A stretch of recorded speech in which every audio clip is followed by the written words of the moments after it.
धन्यवाद। मंच पर सुशोभित अलग अलग संगठनों के नेता लोग, अध्यक्ष मंडली और मेरे सामने बिहार के कोने कोने से आए अलग अलग किसान संगठनों के नेताओं, वर्कर्स, बहनों, बच्चों, एक तो जो प्रस्ताव पास किया है उसमें मेरा एक सजेशन है, अगर बिहार के साथी उसको ठीक समझे तो ऑल इंडिया में हम एक फसल बीमा का डिमांड रखा हुए हैं। वो फसल बीमा सरकारों की तरफ से मेनली सहयोग करके किसान की हर फसल का बीमा सरकारी कंपनियों के द्वारा किया जाए, ये रखना चाहिए। और दूसरा, जो किसानों के ऊपर बहुत सारे केस दर्ज हुए, अभी अभी हमें पता चला है कि दिल्ली आंदोलन के केस भी खुलने जा रहे हैं, इसलिए उनको भी वापस लेने का और उसकी निंदा करने का भी प्रस्ताव में आना चाहिए था, केवल बिहार का नहीं। ये मेरा कहना है। दूसरा, आपको याद होगा 2018 में, क्योंकि ये आंदोलन जो आज आप बैठे हैं संयुक्त किसान मोर्चा के झंडे के नीचे, ये 2018 को याद करो, जब मध्य प्रदेश के मंदसौर में किसान अपने गेहूं की कीमत मांग रहे थे, तब भी बीजेपी की सरकार थी मध्य प्रदेश में भी। आज के जो हमारे केंद्रीय खेती मंत्री हैं, वो उस समय चीफ मिनिस्टर से वहां के, तब उस मंदसौर की पिपलिया मंडी में 6 किसान, नौजवान किसानों को गोली मार के शहीद किया गया था। और वहीं से शुरू हुआ था देश के किसान संगठनों को एक मंच पर लाने की प्रक्रिया। और 2018 में ही दिल्ली में बहुत सारी बैठकें हुई और 2018 में किसान संगठन, किसान आंदोलन, किसान प्लेटफॉर्म एक जगह आने शुरू हुए। और जल्दी ही 2020 मार्च में कोरोना लॉकडाउन शुरू हो गया, आंदोलन चल रहा था।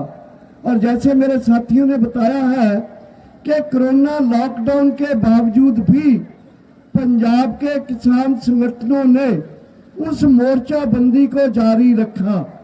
और वो मोर्चाबंदी में अलग अलग पहलुओं के ऊपर लोगों ने रोशनी डाली है कि कैसे एक छोटी किसान पंचायतों के बाद जब ऐलान हुआ कि 25 सितंबर को पंजाब बंद किया जाएगा, पूरा पंजाब बंद, फिर ऐलान किया गया पूरे पंजाब के टोल प्लाजे खोल दिए गए, अडानी और अंबानी के कारोबार बंद कर दिए गए, रेल यात्रा पूरी बंद कर दी गई और बीजेपी के नेताओं के घरों के सामने पक्के मोर्चे लग गए।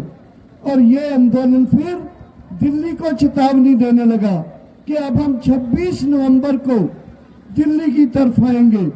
और वो दिल्ली की तरफ आने का जो ऐलान था वो उसी मोर्चे की तरफ से था जो मैंने आपको बताया कि मंदसौर आंदोलन के बाद बना था। लेकिन 26 नवंबर से पहले जब पंजाब के आंदोलन जोर पकड़ रहा था, तब किसान संगठनों की एकता बननी शुरू हुई। और ये मैं बताते हुए आपको ये बताना चाहता हूं कि ये 7 नवंबर की बात है 2020 की। 7 नवंबर 2020 को पूरे देश के किसान संगठन एक मंच पर इकट्ठे हुए और वहां सोचा गया कि इसको नाम क्या दिया जाए। तब 7 नवंबर 2020 को संयुक्त किसान नाम मोर्चे का नाम आया था और वो ऐलान हुआ कि 26 नवंबर को जो कूच होगा दिल्ली की तरफ, उसको तालमेल जो करेगा वो संयुक्त किसान मोर्चा करेगा। तो ये है छोटा इतिहास 2018 से लेकर 2020 का। 2020 26 नवंबर के बाद 13 महीने दिल्ली में रहे, उसको आप जानते हो। दिल्ली में बहुत सारी कोशिश की केंद्र सरकार ने, उसकी खुफिया एजेंसियों ने बहुत सारा प्रचार किया, ये खालिस्तानी लोग हैं, ये माओवादी लोग हैं, ये विदेशी एजेंट हैं, ये नक्सलवादी लोग हैं, बहुत तरह का इस तरह का प्रचार किया। लेकिन संगठनों की एकता ने, जनता की एकता ने, केवल संगठनों की एकता नहीं रही, हरियाणा, पंजाब और यूपी से पूरी की पूरी जनता उठ के आंदोलन में आ गई। और पूरा दिल्ली जो है उसको सीज कर लिया गया।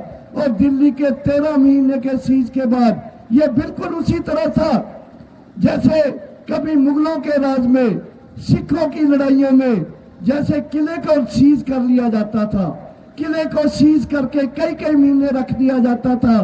तब दुश्मन जो था बाहर निकलता था, लड़ाई होती थी और उस लड़ाई में जीत और हार का फैसला होता था। बिल्कुल उसी तरह दिल्ली को सीज किया गया और 13 महीने के बाद 19 नवंबर को हथियार गिराए मोदी जी ने, हथियार फेंक के खुद अपना थूका हुआ चाटा कि हमने जो 3 कानून बनाए थे हम उसको वापस लेते हैं।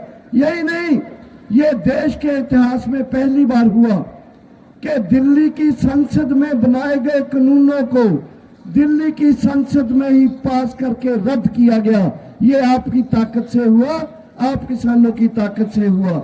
और साथियों, अभी देखिए, अगर किसान आंदोलन जब हम दिल्ली से निकले वापस, तब हमने 3 कानून के साथ साथ एमएसपी का मुद्दा रखा था, बिजली के स्मार्ट मीटरों का मुद्दा रखा था, पराली जलाने का जो कानून हमारे खिलाफ पास किया गया था उसके संशोधन के लिए रखा था। 3 कानून वापस हुए। हमने दूसरी मीटिंग में ही संपूर्ण कर्जा मुक्ति, संपूर्ण फसल का बीमा, किसान को 10,000 पेंशन और ये जो जमीनी अधिग्रहण का मुद्दा है इसको लेकर और कुछ और मुद्दों को लेकर पूरा चार्टर जो था दिल्ली रामलीला मैदान में मार्च 2022 को या 23 को एक बड़ी रैली करके वो एक चार्टर हमने ऐलान किया था। तब हमने सरकार को भेजा था और आज वही जो चार्टर है, डिमांड्स है हमारी, वो संयुक्त किसान मोर्चे की है। और मैं ये आपको बताना चाहता हूं कि संयुक्त किसान मोर्चे का 3 महीने पहले दक्षिण के 5 राज्यों तेलंगाना, आंध्र प्रदेश, केरला, तमिलनाडु और अपना कर्नाटका 5 राज्यों का सम्मेलन हुआ। सभी संगठनों ने एक मत होकर रहा कहा कि लड़ाई लड़े हम एक साथ होके और दिल्ली को फिर झुकाया जाए। फिर कलकत्ता में सम्मेलन हुआ 4 राज्यों का, बंगाल, बिहार, झारखंड और उड़ीसा का। वहां भी ये लोगों ने कहा कि चलो दिल्ली के खिलाफ फिर लड़ाई लड़ी जाए, लेकिन अभी तैयारी की जरूरत है। जैसे पहले वक्ताओं ने कहा कि पहले पंजाब, हरियाणा, पश्चिम यूपी मुख्य रूप में दिल्ली को सीज करके घेर के बैठे थे। बेशक आम जनता ने और दूसरे प्रांतों से भी लोग आए थे।